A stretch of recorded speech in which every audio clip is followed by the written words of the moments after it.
Evening students, MCom semester 4 हमने human resource management में first 2 unit जो यूनिट 1 एंड यूनिट 1 के 2020 और 21 के बेस पर गुजरात यूनिवर्सिटी के मोस्ट IMP क्वेश्चंस देखे थे और मैंने आपको उसे लिटिल बिट एक्सप्लेन भी किया था because it's very lengthy syllabus. So today this is the second part of the previous video जिसमें मैं आपको यूनिट 3 के दोनों ही part as well as unit 4 Gujarati और इंग्लिश दोनों ही मीडियम में उसके IMP देती हूँ और आपको थोड़ा बहुत एक्सप्लेन भी कर जाती हूँ.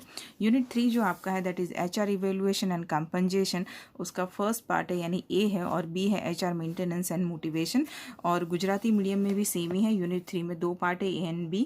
अगर हम एक स्ट्रेटजी फ्रेम करें फॉर द एग्ज़ाम, क्योंकि आपका टाइम टेबल वगैरह आ चुका है तो और मैं वीडियो भी डाल दूंगी टाइम टेबल का, तो आप उसमें चेक कर लेना. पहला पेपर ही HRM का है.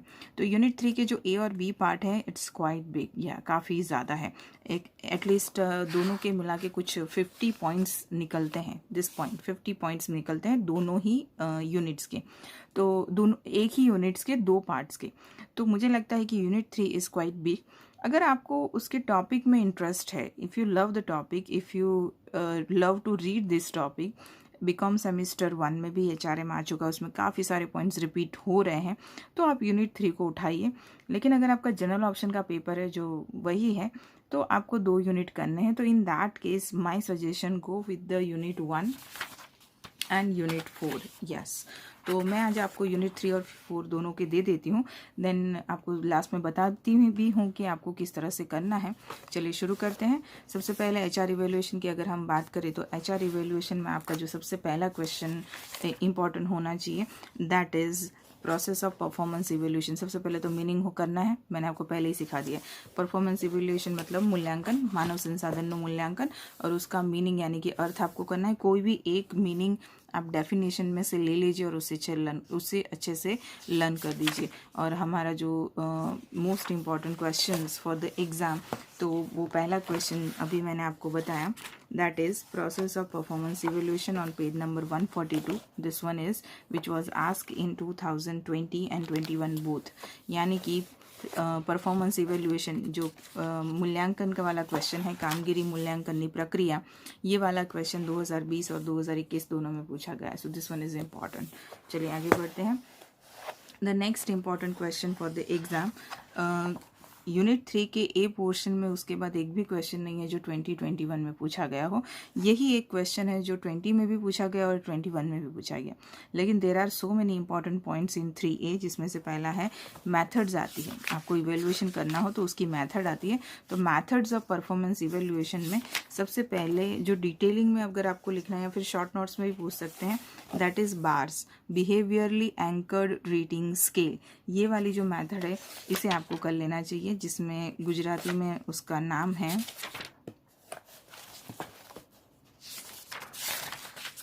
वर्तुणक आधारित गुणांकन मापदंड. This one is important. BARS bars.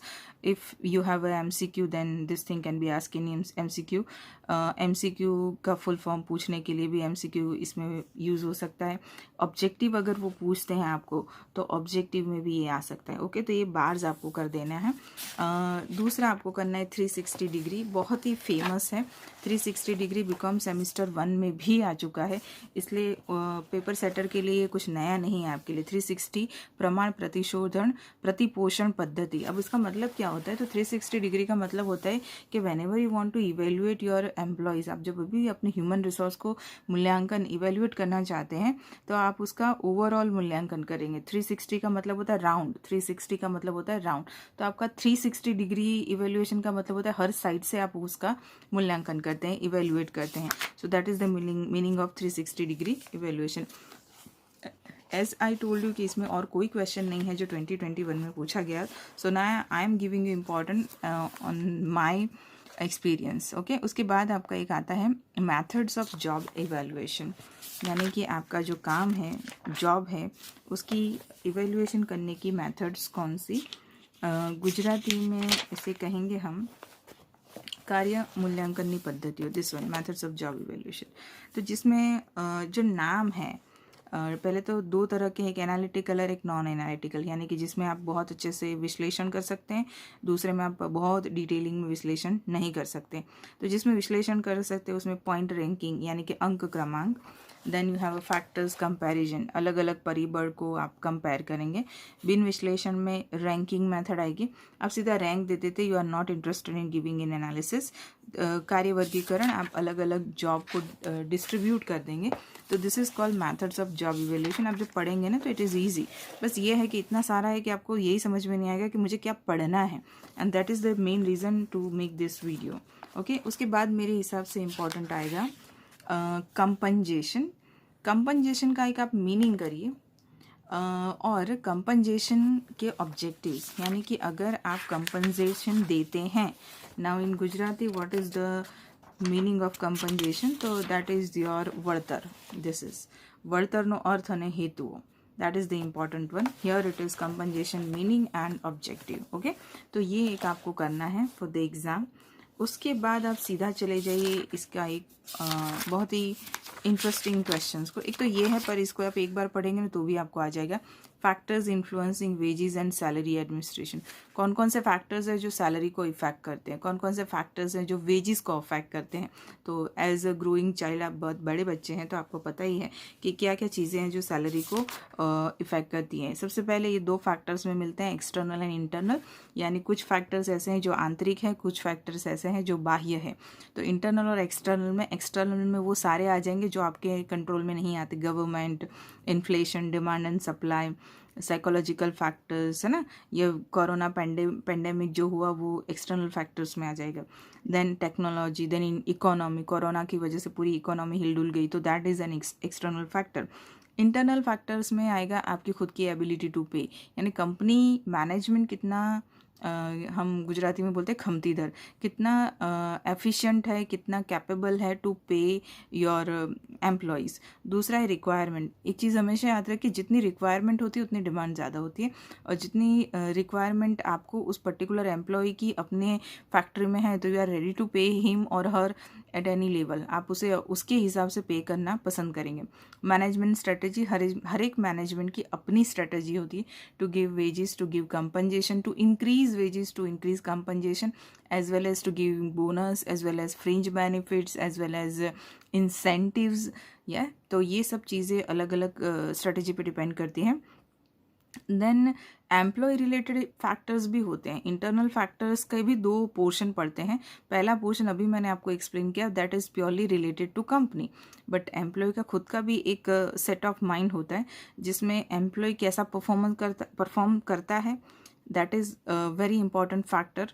Second, seniority, Hindustan में बहुत ज़्यादा है, ये काफ़ी हद तक कम भी हो गया actually, that payment is based on seniority. Then experience, definitely ये भी हमारे यहाँ पे ज़्यादा है, हमारे कल्चर में है, that if person is having a good experience then obviously that person deserve to be paid more.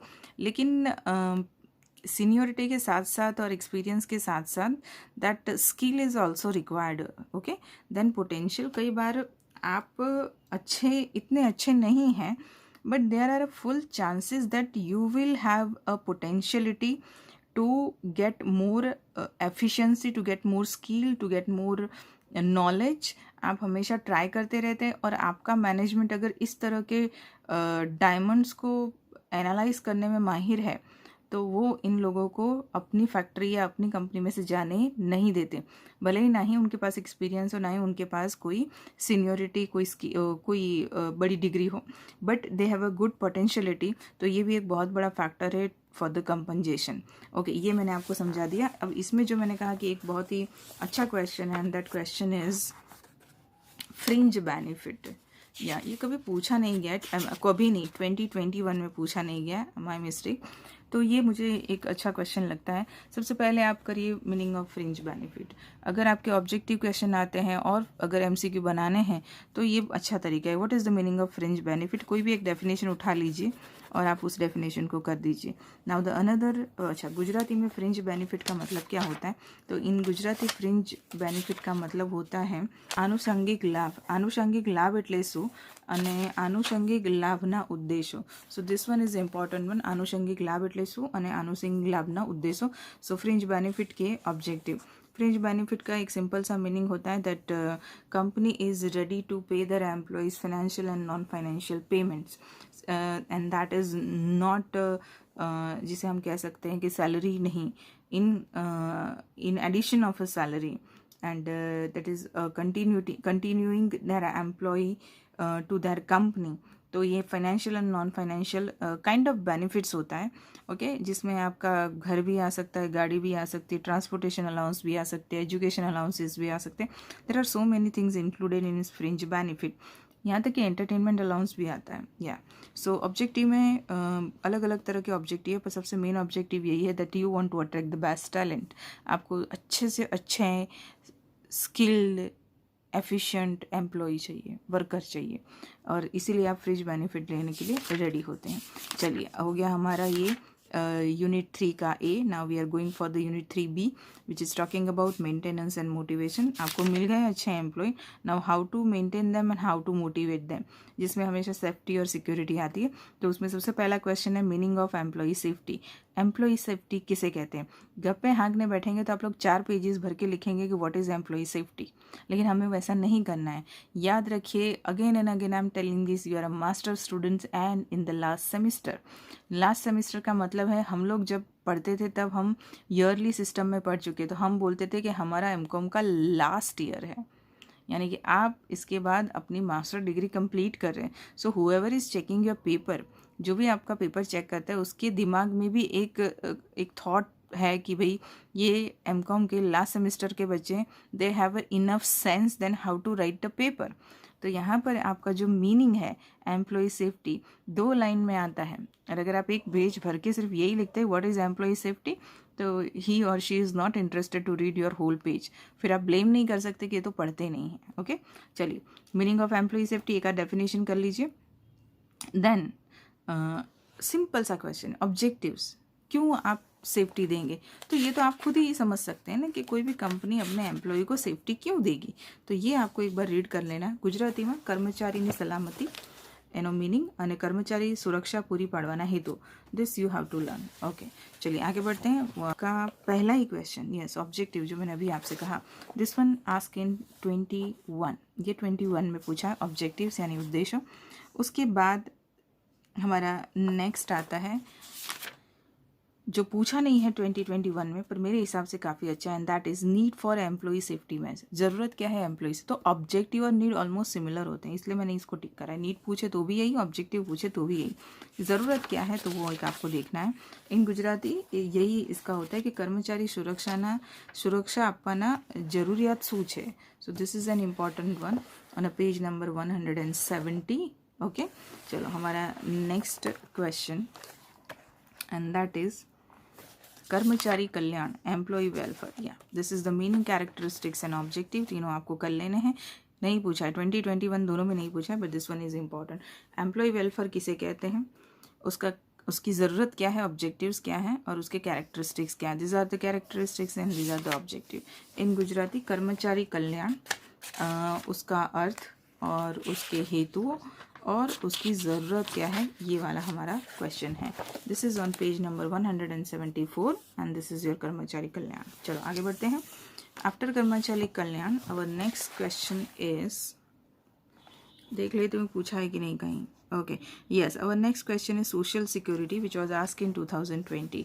So social security, that is on page number 192 in English medium. Social security का आप meaning करेंगे. Meaning you can see that only there is a one definition given by International Labour Organisation ILO. MCQ बन सकता है. What is the full form of ILO? International Labour Organisation. Death, ये last के जो 4-5 point लिखे हैं ना, sickness, बीमारी से, maternity that is a pregnancy, employment injury, काम करते वक्त नुकसान, अनएम्प्लॉयमेंट, आप बेरोजगार हो जाते हैं काम करते करते, invalidity, now you are cross that validity time period, old age and the death. तो ये सारी चीज़ों से जो आपको सिक्योरिटी प्रोवाइड करता है, that is considered as social security for the workers, for the employees. Okay, and the next is characteristics of social security. In Gujarati it is called સામાજિક સુરક્ષા. If I am not wrong, તો સામાજિક સુરક્ષાનો મતલબ એટલે કે એનો અર્થ અને એના લક્ષણો. This is on page number 182. Okay, चलिए ये वाला क्वेश्चन अभी मैंने जैसे कहा कि दिस वन वाज आस्किंग 2020. उसके बाद कोई क्वेश्चन यूनिट 3B में से नहीं पूछा है, बट क्योंकि बहुत बड़ा यूनिट से तो ऐसा हो नहीं सकता कि हम और कोई इम्पोर्टेंट ना देखें. So another important is WPM, worker participation management. या this one. What is the meaning of worker participation in manage? Objective MCQ. What meaning of WPM? The short form is WPM. And objectives of worker participation, that is on page number 197. ये worker participation management है क्या? तो worker participation management का मतलब होता है you are allowing your workers कि आप आइए और हमारे मैनेजमेंट के डिसीजन प्रोसेस में पार्टिसिपेट करिए, and that is called worker participation in management. Gujarati में कामदारનો સંચાલનમાં હિસ્સો, અર્થ અને લક્ષણો. ओके, चलिए उसके बाद उसकी पद्धति यानी कि मेथड्स है संचालन WPM की. एक बार आप पढ़ लेना. Okay, not that much important but just read it out. चलिए आगे बढ़ते हैं. अभी कोई क्वेश्चन नहीं है इसमें 2021 में से, but I am giving you important one. Okay, उसके बाद हमारे एक आता है, yes this is on page number 207, barriers to effective employee empowerment. अगर आप अपने एम्प्लॉय को एम्पावरमेंट देना चाहते हैं तो कौन कौन से बैरियर्स हैं, कौन कौन से रोड़े हैं, कौन कौन से फैक्टर्स है जो आपको रोकेंगे उस चीज़ को करने के लिए. तो this is an important one because employee empowerment is right now is a very interesting topic. Now let's see what is called it in Gujarati. That is called અસરકારક કર્મચારી સશક્તિકરણના અવરોધો. તો કર્મચારી સશક્તિકરણ, that is employee empowerment. So here you have a question, what is કર્મચારી સશક્તિકરણ, what is employee empowerment, and then what are the barriers. Very good questions for the exam. चलिए explain करने के लिए थोड़ा बहुत ऊपर ऊपर से करूँ. I can't control myself to explaining you. सबसे पहले सशक्तिकरण ना अवरोध हो तो उसमें सबसे पहले क्लैरिटी नहीं होती. मैनेजमेंट को नहीं पता होता कि कितनी हद तक उनको एम्पावर करना है. एम्प्लॉय को डाउट होता है कि ये सही में ऐसा कर रहे हैं. ओके, देन निरीक्षकों नकारात्मक अभिगम.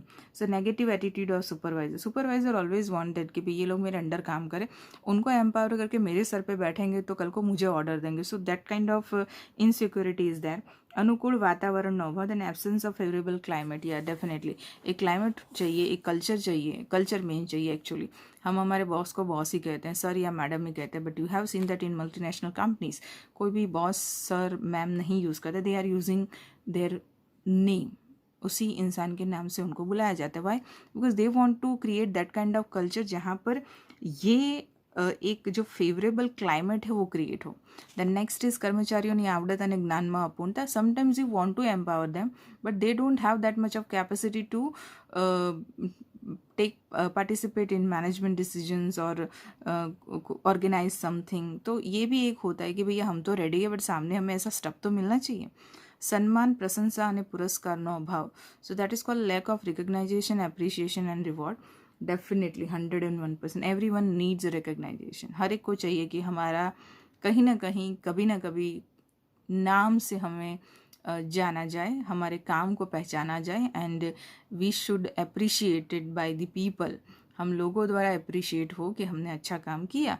तो definitely it's nothing wrong in it, कुछ गलत नहीं है इसमें. तो अगर आप अपने एम्प्लॉय को ये चीज़ से क्या बोलते हैं, ये चीज़ का आपके मैनेजमेंट में एब्सेंस है कि भाई हम तो नहीं देते, भाई कोई रिवॉर्ड कोई अवार्ड कुछ नहीं मिलेगा, कुछ अप्रिसिएशन नहीं मिलेगा, सर पे चढ़ जाएंगे. So that thing is actually one of the biggest barrier. चलिए आगे बढ़ते हैं. जॉब रोटेशन बीकॉम सेमेस्टर 1 का है.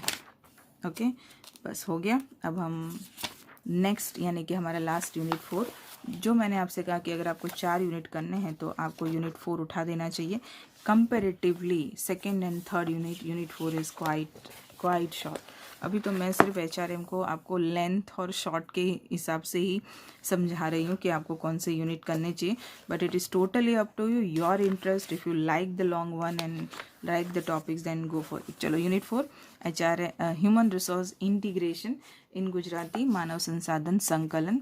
इसमें 3 क्वेश्चन है जो 2021 में पूछे गए हैं. वो हम नीचे आते तो बाद में समझाती हूँ. पहले हम जो मुझे लगते हैं कि आपको पढ़ने चाहिए, और उसमें इंडस्ट्रियल रिलेशन का meaning, what is industrial relation. Again I am saying, आप 3 पेज भर के लिख देंगे इंडस्ट्रियल रिलेशन क्या है, पर 3 पेज में ये सारी चीज़ों में से एक भी चीज़ नहीं आएगी तो वो नहीं चलेगा. You have to learn 1 2 3 4 5 ILO की भी डेफिनेशन है, अभी आगे नाम बताया मैंने उसको. तो ये मैं इसमें से आप 2 कर लीजिए. ओके, एंड देन इंट्रोडक्शन में तो आप माहिर है क्या लिखना है. Then the another important question is, in case of industrial relation, yes, factors influencing industrial relation. Factors influencing industrial relation in Gujarati, and that is called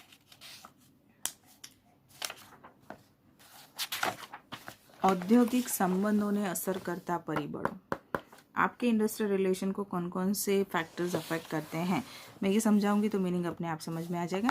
सबसे पहले इकोनॉमिक एंड पॉलिटिकल फैक्टर्स. यहाँ हम बात करते हैं इंडस्ट्रियल रिलेशंस, इंडस्ट्री के साथ relation, company to company बात नहीं कर रहे, हम बहुत बड़े लेवल पे बात करें. तो here economic and political factors matters a lot.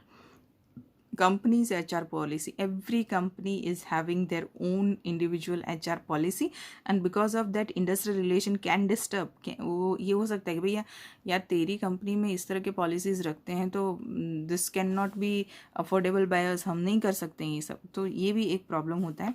Work environment, culture environment is different in each and every company. हर एक तरह से सेफ्टी लो, कोई कंपनी सेफ्टी को बहुत ज़्यादा मैटर करती, कोई कंपनी सफाई क्लीनलीनेस को बहुत ज़्यादा मैटर करती, कोई कंपनी अपने एम्प्लॉय के स्टेटस को बहुत ज़्यादा इंपॉर्टेंस देती है. So it's depend.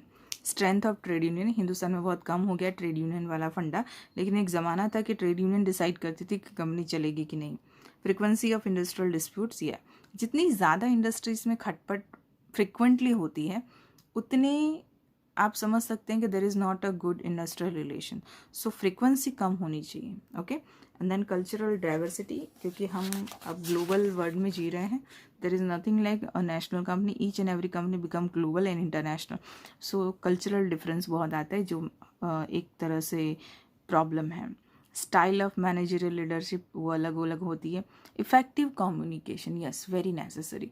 जब आप अपने बॉस को नाम से बुला सकते हैं तो आप उससे ये भी कहते हैं कि सर आप रोज़ थोड़ा आधा घंटा पौना घंटा लेट आते हैं ना, तो I am not comfortable with that, आपकी वजह से मेरे प्रोजेक्ट में प्रॉब्लम हो रही है. या फिर आप जो लेट आते हैं और आपका जो साइन चाहिए उस वजह से हमारा ये काम स्लो हो जाता है. This is only possible when you have a very good communication relation with your boss, with your managers.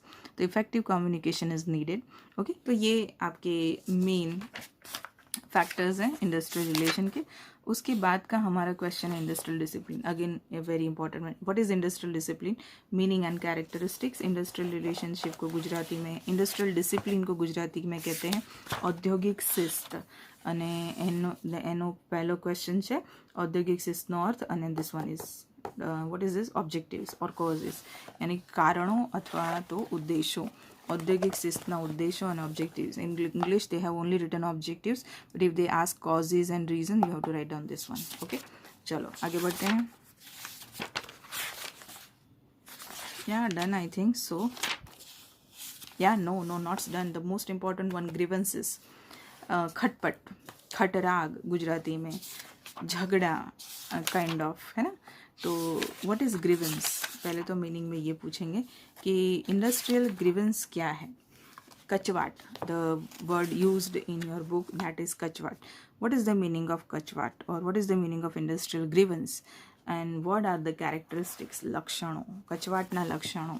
So here grievance, meaning and characters, वो ये आपको कर लेना है. And another one is how to handle this grievances.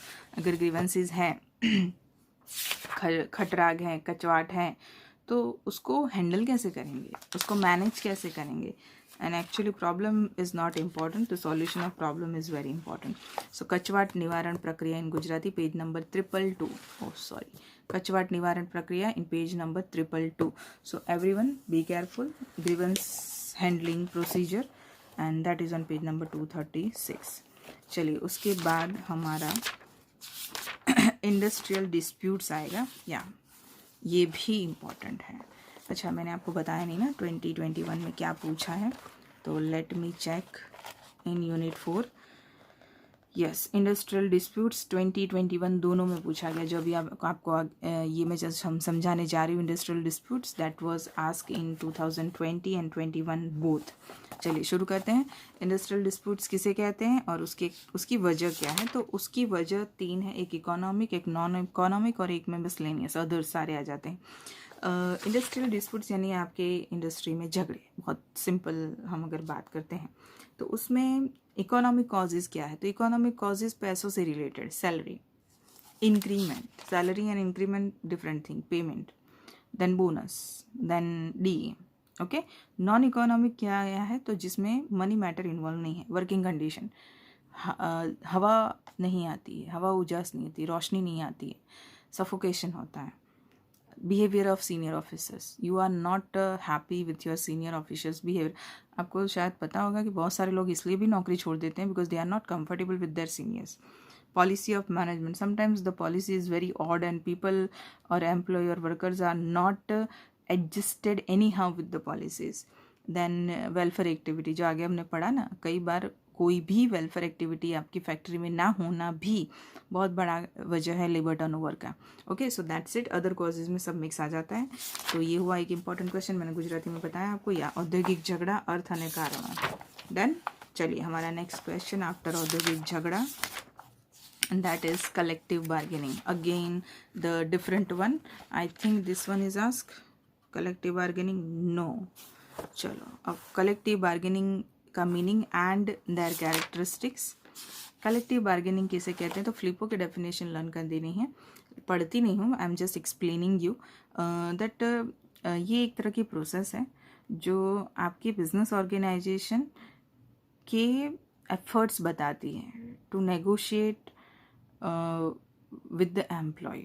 या आपको लगेगा ma'am उसको क्या ज़रूरत है हमारे साथ नेगोशिएट करने की या एम्प्लॉय के साथ नेगोशिएट करने की? They are company, they are management. No no no no, they are definitely दो हाथ की ताली, एक हाथ से कुछ नहीं होता है. तो यहाँ पर आप दोनों पार्टी जब किसी एक चीज़ पर एग्री नहीं होती है तब दोनों का जो कलेक्टिव एफर्ट्स होता है to solve the, to resolve the problem, that is called collective bargaining. चलिए ये हो गया हमारा. And the last question, no एक ये कर लेना, इम्पोर्टेंस एंड लिमिटेशन. या importance and limitation of collective bargaining, Gujarati में इसे कहते हैं कलेक्टिव बार्गेनिंग को या સામૂહિક સોદાગીરી.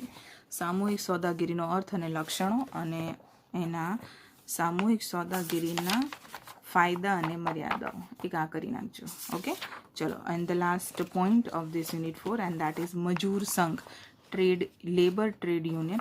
मीनिंग कर लेना है. और ये क्वेश्चन आपका पूछा गया है यूनिवर्सिटी 21 में.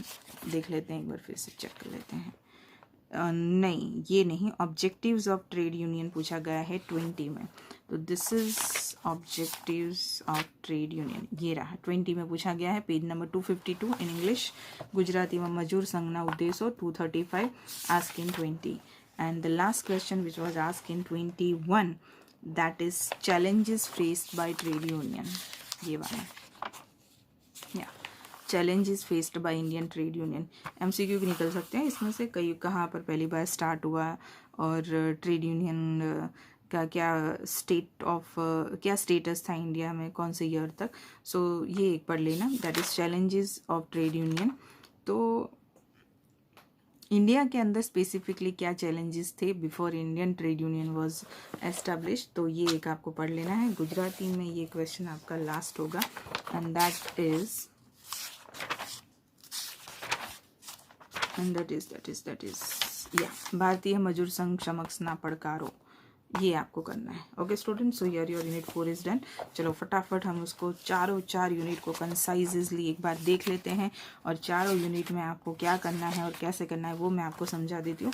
एग्जाम नज़दीक आएगी तब मैं यूनिवर्सिटी के HRM में अगर MCQ है या फिर ऑब्जेक्टिव्स हैं व्हाटएवर, मैं आपको 2-3 साल के इकट्ठा करके वो भी एक वीडियो बना दूंगी। And but that is for only MCQ and objectives. Long question के हमारे 2 वीडियो बन चुके हैं एंड वो आपको देख लेने हैं। चलिए 4 यूनिट में मेरे हिसाब से आपको पहला और चौथा यूनिट करना चाहिए। Yes, first and fourth unit, because second and third both are very lengthy. लेकिन अगर आप फर्स्ट एंड फोर्थ करते हैं देन मैंने जो आपको IMP कहे 20 और 21 में पूछे जाने के अलावा भी that you have to learn. Okay, video की पुराने वीडियो की यानी इसका फर्स्ट पार्ट की वीडियो की डिस्क्रिप्शन में मैं लिंक डाल दूंगी, तो जिन्होंने नहीं देखा है वो देख ले। तो इस हिसाब के आपके चारों यूनिट कंप्लीट हो गए। ये आपका पहला ही पेपर है, तो उससे पहले पेपर के 2 दिन या 1 दिन पहले I will try to make a video जिसमें मैं आपको MCQ ऑब्जेक्टिव्स MCQ पूछे हैं, तो MCQs जो है आपके 2, 3, 4 साल के जितने भी पॉसिबल हुए that I will explain you. बहुत ज़्यादा पूछे जाते हैं पुराने पेपर में से MCQ। ओके, चलिए तो स्टूडेंट्स तैयारी करिए, बेस्ट ऑफ लक, मिलते हैं नेक्स्ट लेक्चर, बाय।